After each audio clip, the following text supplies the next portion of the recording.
வணக்கம் நண்பர்களே, வானொலியில நீங்கள் கேட்டு மகிழ்ந்த தென்கட்சி கோ. சுவாமிநாதன் அவர்களின் இன்று ஒரு தகவல் நகைச்சுவை கதைகளை கேட்டு மகிழுங்கள். கங்கை கரை தோட்டம் பக்கத்தில் ஒரு ஆசிரமம். அங்கே ஒரு பெரியவர் தங்கியிருக்கிறார். அவர் தான் ராமகிருஷ்ண பரமஹம்சர். அந்த ஆசிரமம் இருந்த இடம் கரக்பூர். வங்காளத்தில் பொதுவாக எல்லோரும் மீன் சாப்பிட்றது உண்டு. கங்கையில் குளிச்சுட்டு கையில் ஒரு மீனோடு வர்றது வழக்கம். இவர் இருக்கிற இடத்துக்கு கங்கையில் படகு வழியாக வரணும். அப்படி தான் எல்லோரும் வருவாங்க. வர்றவங்கள ஒன்று கூட்டி ஆன்மீக விஷயங்களை பற்றி பேசிக்கிட்டு இருப்பார். ஒவ்வொரு நாள் ஒவ்வொருத்தர் நகரத்துக்கு போகணும். வரும்பொழுது மீன் கொண்டுக்கிட்டு வரணும். அதுக்கு ஒரு அட்டவணையே உண்டு ஆசிரமத்தில். அது பிரகாரம் ஒரு நாள் சுவாமி யோகானந்தர் படகில் போனார். படகை செலுத்தினவங்க ராமகிருஷ்ணரையும் சுவாமி யோகானந்தரையும் மற்றவங்களையும் பித்தர்கள் அப்படின்னு சொல்லி ஏளனமாக பேசினாங்க. அவங்க என்ன பைத்தியம் பிடிச்சவங்க அப்படிங்கிறது மாதிரி. சுவாமி யோகானந்தருக்கு ரொம்ப மென்மையான இதயம். இவங்க இப்படி கண்ணாபின்னான்னு பேசுகிறத பார்த்தா மீனை வாங்கிட்டு திரும்புகிறப்போ என்ன நடக்குமோ அப்படிங்கிற பயம் வேறு வந்துட்டுது அவருக்கு. அவ்வளவு மென்மையானவர். இதை தெரிஞ்சுக்கிட்ட ராமகிருஷ்ணர், யோகானந்தா இங்கே வா அப்படின்னு கூப்பிட்டார். இவர் கண்ணீரை தொடச்சிக்கிட்டே கிட்ட போனார். சொன்னார், ஐயா, படகு ஓட்டுறவங்க உங்களை பற்றி மோசமாக பேசுகிறாங்க. என்ன திட்டினா பரவாயில்ல, ஆனால் உங்களை அவங்க திட்டுறாங்க. அதை என்னால் தாங்கிக்க முடியல அப்படின்னார். இதை கேட்டதும் ராமகிருஷ்ணருக்கு கோபம் வந்துட்டு தான். என்னது, உன்னுடைய குருவை பற்றி அவங்க மோசமாக பேசும்பொழுது நீ சும்மா இருந்தியா? வெளியில் போ அப்படின்னு விட்டார். குரு நிந்தனை செய்கிறப்போ அதை கேட்டுக்கிட்டு சும்மா இருக்கலாமா? குரு நிந்தனையை கேட்டால் பாவம் இல்லையா? என்னை தூற்றும் போது அவங்க பாவம் செய்கிறாங்க. அதை கேட்டுக்கிட்டு நீ சும்மா இருந்தால் நீயும் பாவம் செய்கிற அப்படின்னாராம். அடுத்த நாள் சுவாமி நிரஞ்சனானந்தர் போக வேண்டிய நாள். இவர் படகுல போகும்பொழுதும் அதே மாதிரி நடந்து தான். அவங்க மோசமாக பேச ஆரம்பித்தாங்க, திட்ட ஆரம்பித்தாங்க. அப்படி கேலி பண்ண ஒருத்தனை இவர் என்ன பண்ணார், பலார்னு கன்னத்தில் அரைஞ்சிட்டார். இன்னொருத்தனை கங்கையில் தூக்கி எறியறதுக்கும் தயாராகிட்டார். அதுக்கப்புறம் அவங்க யாரும் வாயை திறக்கலை. மீன் வாங்கிட்டு வர்றப்பவும் படகுல ஒரே அமைதி. அவ்வளவு பயம் அவங்களுக்கு. ராமகிருஷ்ணர் கூப்பிட்டு விசாரித்தார் என்ன நடந்ததுன்னு. இவர் சொன்னார், அவர் யோகானந்தா போகும்பொழுது என்ன நடந்ததோ அப்படியே தான் இப்போவும் நடந்தது. குரு நிந்தனை செய்கிறத கேட்டுக்கிட்டு நான் சும்மா இருப்பேனா? ஒருத்தனை அப்படியே அரைஞ்சுட்டேன், இன்னொருத்தனை ஆற்றுல தூக்கி போட்டுருவேன்னு பயமுறுத்தினேன், அவ்வளவுதான் அப்படின்னாராம். இப்போவும் ராமகிருஷ்ணருக்கு கோபம் வந்துட்டு தான். என்ன இது, அணியறது காஷாயம், இருக்கிறது ஆசிரமம், உனக்கு இவ்வளவு கோபம் வந்ததுன்னா அப்புறம் என்னத்துக்கு ஆசிரமத்தில் இருக்கணும்? பிரம்மச்சாரி எப்பவும் அமைதியாக இருக்கணும் அப்படின்னு அறிவுரை சொன்னாராம் ராமகிருஷ்ணர். அப்போ இவர் கேட்டாராம், ஏங்க அவருக்கு ஒரு விதமான அறிவுரை சொன்னீங்க, எனக்கு வேறு விதமாக அறிவுரை சொல்கிறீங்க, இதில் எது உண்மை அப்படின்னு கேட்டிருக்கார். இதுக்கு ராமகிருஷ்ணர் சொன்ன பதில் என்னென்னா, அட அசடே, சக்கரத்தில் காற்று அதிகமாக இருந்தால் குறைக்கணும், குறைச்சலாக இருந்தால் கூட்டணும். அவன் சாது, அவனுக்கு அதிக உணர்ச்சி தேவை, உனக்கு படபடப்பு அதிகம், உனக்கு பொறுமை தேவை அப்படின்னாராம். இதில் உள்ள கருத்து என்னென்னா, கல்விங்கிறது எப்படின்னா அதை சூழ்நிலைக்கு தகுந்த மாதிரி கற்பிக்கணும். எல்லாருக்கும் ஒரே மாதிரி கற்பிக்கக்கூடாது. கேட்குறவர் தகுதி, புரிஞ்சுக்கிற திறமை, இதை பொறுத்து கல்வி அமையணும். ஆரம்ப காலத்தில் ஒரு குரு, அப்போ ஒரு சீடன் இருந்தான். அது வேடிக்கையான குரு, வேடிக்கையான சீடன். ஒரு ஆசிரமம். ஒரு நாள் ஒருத்தன் அவசரமாக அந்த குருவை தேடி வந்திருக்கிறான். என்ன விஷயம்னு விசாரித்தார் குரு. உங்கள் சீடர் என்னை அடிச்சுட்டார் அப்படின்னு புகார் பண்ணானான் அந்த ஆள். குரு சீடனை கூப்பிட்டார். அடிச்சியா இந்த ஆளை அப்படின்னு கேட்டாரான். ஆமான் இருக்கான் சீடன். ஏன் அடித்தே அப்படின்னு கேட்டாரான்.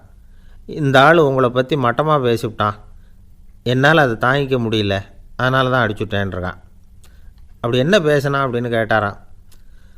உன்னுடைய குருநாதர் இப்போல்லாம் அர்த்தமில்லாமல் பேச ஆரம்பிச்சுட்டார் அப்படின்னு சொல்லிவிட்டான், அதனால தான் அடிச்சுட்டேன் அப்படின்னானான். அதுக்காக அடித்தே அப்படின்னாரான். நான் அதுக்காக அடிக்கலை குருவே, இப்போல்லாம் நீங்கள் அர்த்தமில்லாமல் பேசுகிறதாக அவன் சொல்கிறான், அப்படின்னா இதுவரைக்கும் நீங்கள் அர்த்தத்தோடு பேசினதாகத்தானே அர்த்தம், அது தப்பு தானே, அதனால தான் அடித்தேன் அப்படின்னானான். ஒரு பெரியவர் உட்கார்ந்துருக்கிறார். அவரை சுற்றி அவருடைய தோழர்கள் உட்காந்துருக்கிறாங்க. ஏதோ ஒரு முக்கியமான செய்தியை அவர் அவங்களுக்கு சொல்லிகிட்டு இருக்கிறார். அவங்களும் ஆர்வமாக கேட்டுக்கிட்டு இருக்கிறாங்க. இந்த சமயத்தில் யாரோ ஒரு ஆள் வேகமாக அங்கே வர்றார். வர்ற வேகத்திலேயே எனக்கு ஏதாவது உதவி செய்யுங்க அப்படின்னு கேட்டுக்கிட்டே வர்றார். கேட்குறது உதவி, ஆனால் குரல் வந்து மிரட்டுறது மாதிரி இருக்குது, அதட்டி கேட்குறது மாதிரி இருக்குது. இதை கேட்டதும் அந்த பெரியவர் ஆத்திரப்படலை, ஆனால் அவரை சுற்றி இருந்தவங்க ஆத்திரப்பட்டாங்க. இதை பெரியவர் கவனித்தார். கொஞ்சம் அமைதியாக இருங்கன்னார். வந்தவரை கூப்பிட்டார். அவருக்கு சில பொருள்களை கொடுத்தார். என்னங்க இப்போ உங்களுக்கு மகிழ்ச்சி தானே அப்படின்னார். ஆ அப்படின்னு அலட்சியமாக அவர் சொல்கிறார். நான் உங்களை நல்ல முறையில் நடத்தினேன்னா அப்படின்னு கேட்குறாரு அவர் மறுபடியும். அதெல்லாம் ஒன்றும் இல்லை அப்படின்னு சொல்லி அவர் சொல்லிகிட்டு இருக்கிறாரு. குரலில் வந்து கடுமை குறையில. சுற்றி இருந்தவங்களால் இதை பொறுத்துக்க முடியல. கோபத்தோடு அவரை நோக்கி நெருங்க ஆரம்பித்தாங்க. பெரியவர் அவங்களையெல்லாம் தடுத்து நிறுத்தினார். வந்தவரை வாங்க என்னோட அப்படின்னு சொல்லி அழைச்சிட்டு போனார். வீட்டுக்கு போனார். அங்கே போனதும் இன்னும் சில பொருள்களை எடுத்து அவர்கிட்ட கொடுத்தார். இப்போ திருப்தி தானே, நான் உங்ககிட்ட நல்ல முறையில் நடந்துக்கிட்டேனா அப்படின்னார். அவர் முகம் இப்போ தான் கொஞ்சம் மலர்ந்தது. ரொம்ப நன்றி, இறைவன் வந்து உங்கள் குடும்பத்துக்கு எல்லா நன்மைகளையும் செய்வான் அப்படின்னு சொன்னார். இதே வார்த்தைகளை என்னுடைய தோழர்கள்கிட்டே வந்து சொல்லிட்டீங்கன்னா அவங்க கோபம் தணிஞ்சிரும், வர முடியுமான்னார். கண்டிப்பாக வர்றேன் அப்படின்னாரு. மறுநாள் காலையில் அந்த இடத்துக்கு வந்தார். அதே மாதிரி சொல்லிவிட்டு அவர் போயிட்டார். தோழர்கள்லாம் ரொம்ப வியப்போடு பெரியவரை பார்த்தாங்க. அந்த பெரியவர் தான் நபிகள் நாயகம். அவர் சொன்னார், ஒருத்தன் ரொம்ப ஆசையாக ஒரு ஒட்டகத்தை வளர்த்துக்கிட்டு வந்தான். ஒரு நாள் அந்த ஒட்டகம் வந்து கயத்தை அறுத்துக்கிட்டு ஓடி போயிட்டுது. அக்கம் பக்கத்தில் இருக்கிறவங்கெல்லாம் அந்த ஒட்டகத்தை பிடிக்கிறதுக்கு முயற்சி பண்ணாங்க. அதை துரத்திக்கிட்டு ஓடினாங்க. ஒட்டகம் வந்து தாறுமாறாக ஓட ஆரம்பிச்சிது. இந்த சமயத்தில் ஒட்டகத்தை வளர்த்தவன் அங்கே ஓடி வந்தான். நீங்கள் அதை ஒன்றும் செய்ய வேணாம், விட்டுருங்க, அதோட சுபாவம் எனக்கு நல்லா தெரியும், அதை சுலபமாக என்னோடய வழிக்கு கொண்டுட்டு வந்துட முடியும், நான் பார்த்துக்கிறேன், விட்டுருங்கோ அப்படின்னா. எல்லாரும் விலைக்கு போயிட்டாங்க. இவன் என்ன செஞ்சான் தெரியுமா? கொஞ்சம் புல்லை கையில் எடுத்துக்கிட்டு அந்த ஒட்டகத்தை நெருங்கினான். அவ்வளவுதான். அது ஓடி வந்து இவன் காலடியில் உட்காந்துக்கிட்டது. செல்லமாக அதை அப்படியே தடவி கொடுத்தான். முதுகில் ஏறி உட்காந்துக்கிட்டான். அது பாட்டுக்கு சாதுவாக நடந்து போகுது. இந்த கதையை நபிகள் நாயகம் தம்முடைய தோழர்களுக்கு சொல்கிறார். ஒட்டகத்தை மட்டும் இல்லை, சில மனிதர்களையும் கூட சில விதத்தில் அணுகி தான் அவர்களை வந்து சீர்திருத்த வேண்டியிருக்குது அப்படிங்கிறத அவங்களுக்கு உணர்த்தினார். இது ஒரு அழகான உளவியல் அணுகுமுறை. சில குடும்ப தலைவர்கள் கூட இந்த ஒட்டகம் மாதிரி நடந்துக்கிறது உண்டு, அப்புறம் அடங்கி போகிறதும் உண்டு. ஒரு குடும்ப தலைவர் காலையில் எழுந்திரிச்சதுலேருந்து சத்தம் போட்டு கத்திக்கிட்டு இருப்பார். பக்கத்தில் இருந்தவங்கெல்லாம் ஓடி போய் சமாதானம் பண்ணி பார்த்தாங்க. அவர் ஓயறது மாதிரி தெரியல. கடைசியில் அவர் மனைவி வந்தாங்க. நீங்கள் எல்லாம் விலைக்கு போயிடுங்க, அவர் சுபாவம் எனக்கு தெரியும், நான் பார்த்துக்கிறேன் அப்படின்னாங்க. சரின்னு எல்லோரும் போயிட்டாங்க. சாயந்தரமாக வந்து பார்க்குறாங்க, அவர் சத்தம் இல்லாமல் ஒரு மூலையில் உட்காந்துருக்கிறார். ரொம்ப சாதுவா. ஆச்சரியமாக இருந்தது. என்னம்மா பண்ணீங்கன்னு கேட்டாங்க. அது ஒன்றும் இல்லைங்க, ஒரு வேளை சாப்பாட்டை நிறுத்தினேன், பட்னி போட்டேன், அவ்வளவுதான் அப்படின்னாங்க அந்த அம்மா. ஒரு ராஜா ஊரெல்லாம் சுற்றி பார்த்துட்டு வரலாம்னு ஒரு நாள் புறப்பட்டு போனார். ஒரு இடத்துல தறி நெசவு வேலை ரொம்ப மும்முரமாக நடந்துக்கிட்டு இருந்தது. ஒரு பெரியவர் தறியால் நெசவு வேலை செஞ்சுக்கிட்டு இருந்தார். பக்கத்தில் ஒரு அழகான பொண்ணு உட்காந்து நூலை சுற்றிக்கிட்டு இருக்குது. ராஜா அந்த பெரியவரை பார்த்து யார் இந்த பொண்ணுன்னு விசாரித்தார். ராஜா அப்படி கேட்டதும் அவருக்கு ரொம்ப பெருமையாக போயிட்டுது. ஏன்னா உட்காந்துருந்தது அவரோட மகள். அரசே, இது என்னுடைய மகள், இவ வேகமாக நூல் தெரிக்கக்கூடியவள், வைக்கோலை எடுத்து இவ தெரிச்சா கூட அது எல்லாம் பவுனிழையாக வெளியில் வரும் அப்படின்னு ஒரு ராசி இவளுக்கு அப்படின்னு ரொம்ப பெருமையாக ராஜா கிட்ட சொன்னார். ராஜா இதை கேட்டதும் அசந்துட்டார். அப்படியா, இவ்வளவு அழகும் சாமர்த்தியமும் உள்ள இந்த பொண்ணு என்னோட வரட்டுமே, இவளை என் மருமகளாக ஆக்கிக்கிறேன் அப்படின்னார் ராஜா. அந்த பெரியவருக்கு ஒன்றும் புரியல. ஏதோ கொஞ்சம் பெருமையாக சொல்ல போக அது இப்படி ஆகிட்டுதே அப்படின்னு கவலைப்பட்டார். இருந்தாலும் ராஜா பேச்ச தட்ட முடியுமா, மகளை அனுப்பி வச்சுட்டார். ராஜா அந்த பொண்ணை அரண்மனைக்கு அழைச்சிட்டு வந்தார். அங்கே ஒரு அறையில் வச்சு பூட்டி விட்டார். அந்த ரூமு நிறைய வைக்கோலை கொண்டாந்து போட்டு அடைச்சாங்க. 3 ராட்டைகள் வேறு வச்சுருந்தாங்க. நாளைக்கு பொழுது விடியறதுக்குள்ளே நீ இந்த வைக்கோலையெல்லாம் தங்க இழைகளாக மாற்றி காட்டணும். நாளைக்கு காலம்புறம் வந்து நான் இந்த அறை கதவை திறப்பேன். உன் தகப்பன் சொன்னது மாதிரி எல்லாம் தங்கமாக மாறி இருக்கணும், இல்லைன்னா நீ உயிர் தப்ப முடியாது அப்படின்னு உத்தரவு போட்டார். பாவம் அந்த பொண்ணு என்ன பண்ணும், பகல் பூரா அழுதுகிட்டே உட்காந்துருக்குது. ராத்திரி பூராவும் தூக்கம் வரல. மறுநாள் அதிகாலை நேரத்தில் யாரோ கதவை தட்டுற சத்தம் கேட்டுது. பயந்துக்கிட்டே கதவை திறக்கிறா. திறந்து பார்த்தா வெளியில் 3 அவலட்சணமான பெண்கள். ஒருத்திக்கு வந்து கால் அகலமாக முறை மாதிரி இருக்குது, இன்னொருத்திக்கு கட்டை விரல் கரண்டி மாதிரி பெருசாக இருக்குது, 3வது பொண்ணுக்கு உதடு தடித்து ரப்பர் மாதிரி தொங்கிக்கிட்டு இருக்கு. யார் நீங்கள், உங்களுக்கு என்ன வேணும் அப்படின்னு கேட்குது இந்த பொண்ணு. நாங்கள் உங்களுக்கு உதவி செய்கிறதுக்கு தான் வந்திருக்கிறோம் அப்படின்னு சொல்லி உள்ளே வந்தாங்க, உட்காந்தாங்க. கொஞ்ச நேரத்துக்குள்ளே உள்ளே இருந்த வைக்கோலையெல்லாம் தங்க இழைகளாக மாற்றி கொடுத்துட்டு போயிட்டாங்க. காலையில் ராஜா வந்தார், பார்த்தார், ஆகா பேஷுனார். இன்னும் கொஞ்சம் வைக்கோலை கொண்டாந்து அந்த ரூமில் போட சொன்னார். இந்த வைக்கோலையும் இன்றைக்கி தங்கமாக மாற்றிவிடு, நாளைக்கு மறுநாள் உனக்கும் இளவரசனுக்கும் கல்யாணம்னு சொல்லிவிட்டார். இன்றைக்கி ராத்திரி அந்த 3 பொண்ணுங்களும் வந்தாங்க, வைக்கோலை பொண்ணு இழைகளாக மாற்றினாங்க, புறப்பட்டாங்க. இந்த பொண்ணு அவங்க காலில் விழுந்து வணங்கினா.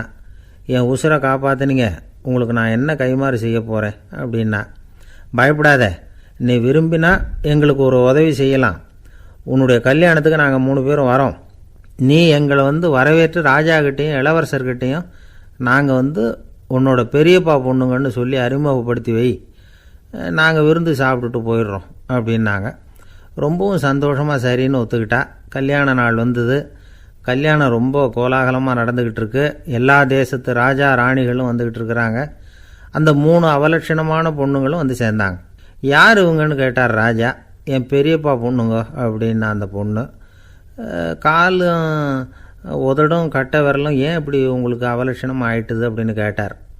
அதுக்கு அந்த பொண்ணுங்க பதில் சொன்னாங்க. என்ன செய்கிறது, ஓயாமல் வைக்கோலை நூற்று ஒருத்தியோட கட்டை விரல் அப்படி கரண்டி மாதிரி ஆயிட்டுது. நாக்கில் தொட்டு தொட்டு திரிச்சதுனால ஒருத்தியோட உதடு அப்படி ஆயிட்டுது. காலால் கட்டையை அழுத்தி அழுத்தி தறி போட்டதுனால இன்னொருத்தையோட கால் அப்படி ஆயிட்டுது. உங்கள் மருமகளாக வந்திருக்கிற இந்த பொண்ணு அந்த 3ஐயுமே செய்ய தெரிஞ்சவ தான். என்ன ஆக போதோ இன்னும் கொஞ்ச நாளில் அப்படின்னாங்க. அவ்வளவுதான். ராஜா பயந்துட்டார். அம்மா, இன்னையிலேருந்து நீ இளவரசனின் மனைவி. நீ எப்பவும் அழகாக இருக்கணும். அதனால் நீ இனிமேல் வைக்கோலை திரிக்கவே கூடாது அப்படின்னு உத்தரவு போட்டார். அவளை இக்கட்டான சூழ்நிலையிலிருந்து காப்பாற்றின அந்த 3 பொண்ணுங்களும் சந்தோஷமாக திரும்பி போயிட்டாங்களாம். சுவாமி சின்மயானந்தர் இந்த கதையை சொல்லியிருக்கிறார். தன்னலம் மறந்து சுயலாபத்தை தியாகம் செய்கிறது வைக்கோல்லிருந்து தங்க இழையை நூக்கிறது மாதிரி அப்படிங்கிறார் அவர். அது இருக்கட்டும், இப்போ நம்ம கதைக்கு வருவோம். ஒரு ராஜா தன்னோட மகனுக்கு சுயவரம் நடத்தினார். எல்லா தேசத்திலிருந்தும் ராஜகுமாரர்கள் வந்திருந்தாங்க. ராஜகுமாரியை கல்யாணம் பண்ணிக்கலாம்ங்கிற ஆசையில் சுயம்பர மண்டபத்திலேருந்து எல்லா ராஜகுமாரர்களும் அலறி அடிச்சுக்கிட்டு வெளியில் ஓடி வந்துக்கிட்டு இருக்கிறாங்களாம்.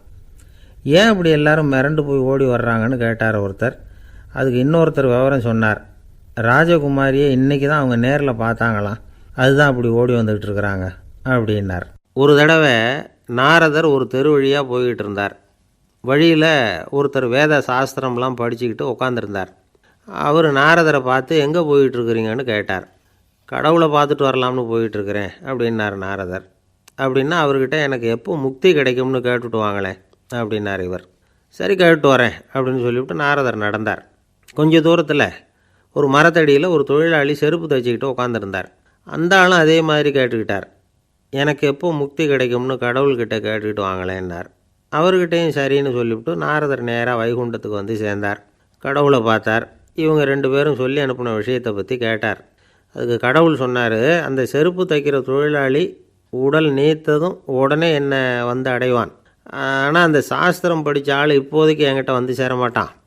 அவன் இன்னமும் பல பிறவிகள் எடுத்து அங்கேயே இருக்க வேண்டியிருக்குது. எப்போ இங்கே சேருவான்னு எனக்கே தெரியாது அப்படின்னார். நாரதருக்கு இதோட ரகசியம் என்னங்கிறது புரியல. எனக்கு ஒன்றும் புரியலையேன்னாரான் கடவுள்கிட்ட.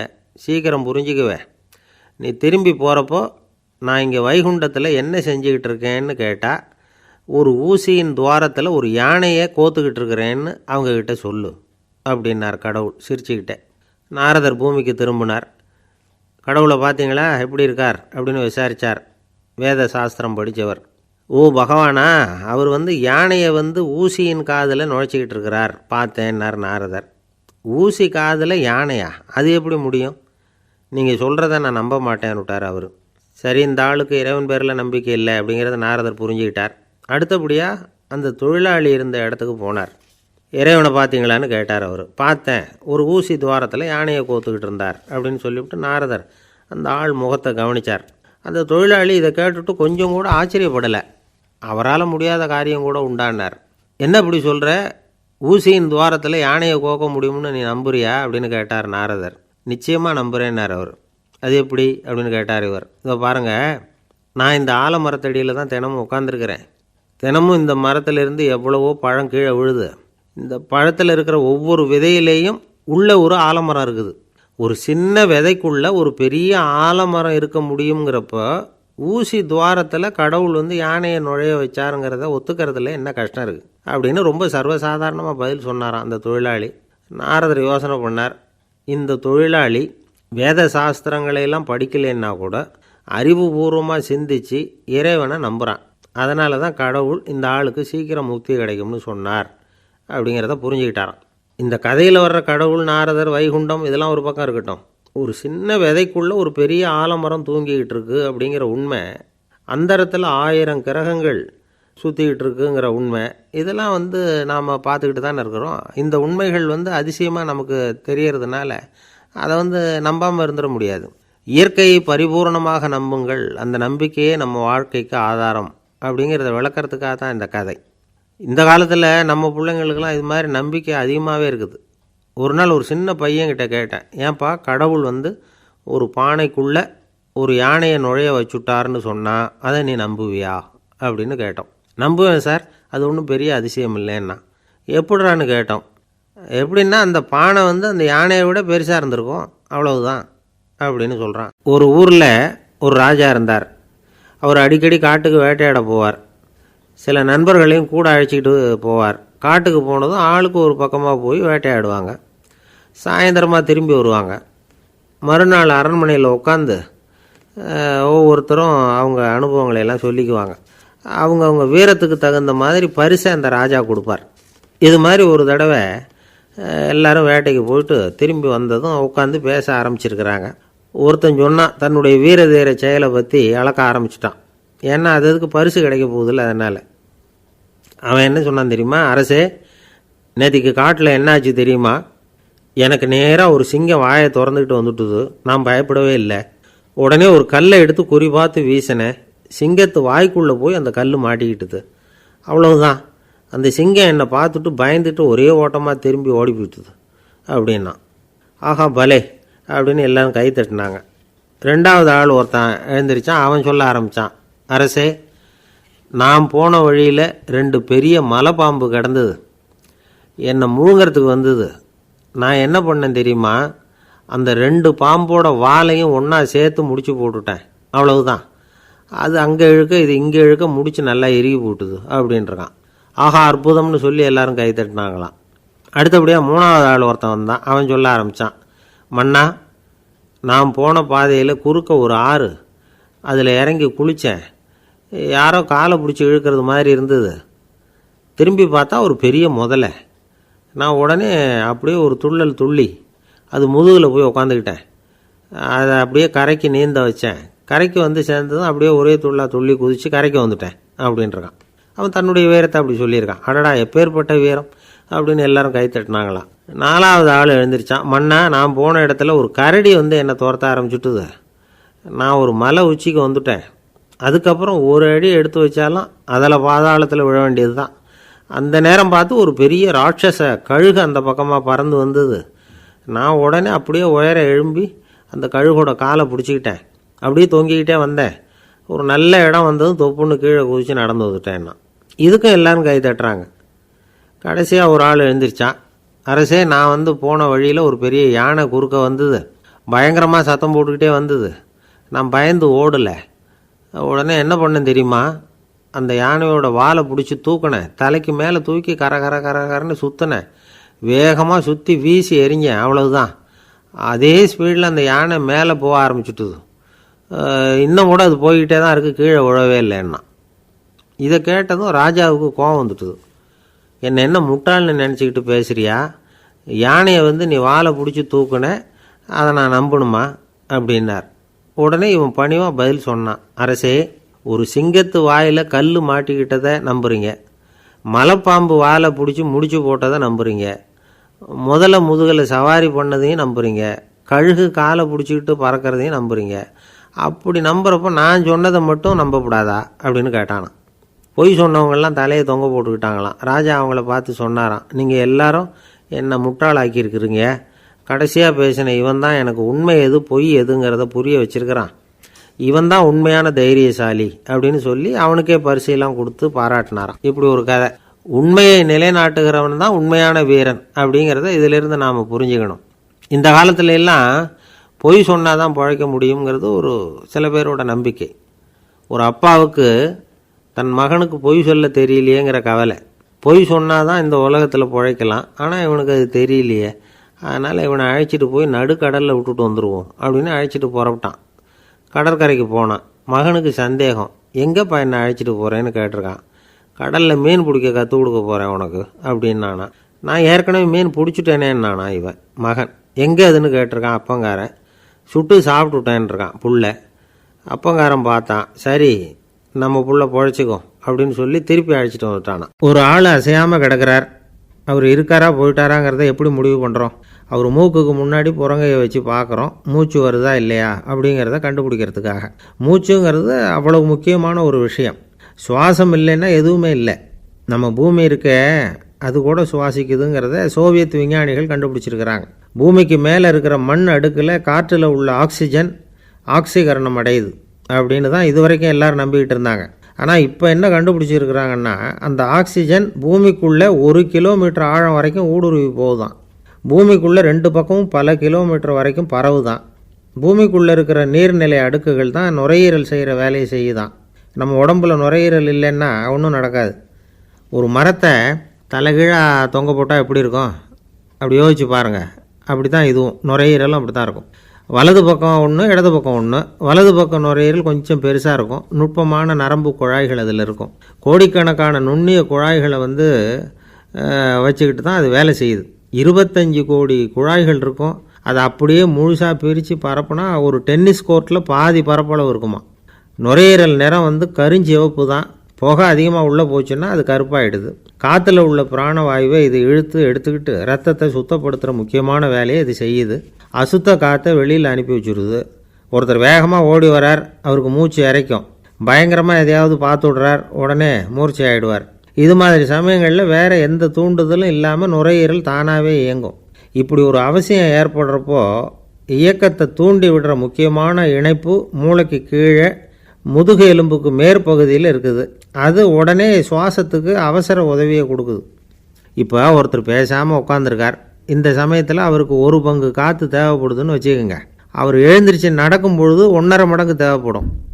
ஓடினார்னா 3 மடங்கு தேவைப்படும். படுத்துருக்கிறப்ப 1/2 மடங்கு தான் தேவைப்படும். இதுக்கு நிமிஷத்துக்கு 16 தடவை மூச்சு விட்டாகணும்.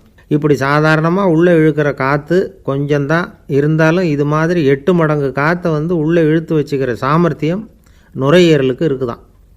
தண்ணி, நுண்கிருமிகள், ரசாயன பொருள் இப்படி எது உள்ளே போனாலும் நுரையீரல் சமாளிச்சுக்கும். 30 வருஷமாக விடாத புகை பிடிக்கிறவர் தொடர்ந்து உள்ளே அனுப்பி வைக்கிற புகையை கூட சமாளிக்குதுன்னா பார்த்துங்களேன். உள்ளே போகிற புகை நுட்பமான சுவாச முடிச்சுகளை அழிச்சு விடுது. கறி புகை அது மேலே படிஞ்சு உபயோகம் இல்லாமல் பண்ணிவிடுது. ஆனாலும் தேவைக்கு அதிகமாக 8 மடங்கு கூடுதலாக சுவாச முடிச்சுகள் நம்ம உடம்புக்குள்ளே இருக்கிறதுனால சமாளிக்க முடியுது. சமாளிக்க முடியலன்னா சில சமயம் மூச்சு திணறும். அதை ஒரு எச்சரிக்கையாக எடுத்துக்கிட்டு புகை பிடிக்கிற பழக்கத்தை விட்டுடணும். அதுதான் நல்லது. ஆனால் அப்படி யார் விடுறது? இணை பிரியாத 2 நண்பர்கள் இருந்தாங்களாம். 2 பேரும் விடாமல் சிகரெட்டு குடிக்கிறவங்க. அதில் ஒருத்தன் செத்து போட்டான். இன்னொருத்தன் அதுக்கப்புறம் 2 சிகரெட்டாக குடிக்க ஆரம்பித்தானான். ஏன் இப்படி பண்ணுறேன்னு கேட்டிருக்காங்க. நான் ஒரு சிகரெட்டு தான் குடிக்கிறேன், செத்து போன என்னுடைய ஃப்ரெண்டு இருக்கானே செத்து போனவன், அவனுக்காக இன்னொரு சிகரெட்டு குடிக்கிறேன் அப்படின்னு நானா. இது ரொம்ப ஆபத்து, விட்டுடு அப்படின்னு சொல்லியிருக்காங்க. சரின்னு ஒத்துக்கிட்டான். ஆனால் அதுக்கப்புறமும் ஒரு சிகரெட் விதமாக குடிச்சிக்கிட்டே இருந்தான். சிகரெட்டு பழக்கத்தை நீ இன்னும் விடலையான்னு கேட்டாங்களாம். அந்த பழக்கத்தை நான் எப்போவோ விட்டுட்டேன், இப்போ நான் குடிக்கிறது என் ஃப்ரெண்டுக்காக அப்படின்னு நானாம். இவங்கெல்லாம் எப்படி திருந்துறது? என்னை விட யோக்கியம் இந்த உலகத்தில் வேறு யாரும் இல்லை சார் அப்படின்னார் ஒருத்தர். அவரை விட அயோக்கியன் வேறு யாரும் இருக்க முடியாதுங்கிற முடிவுக்கு கேட்டவங்க வந்துட்டாங்களாம்.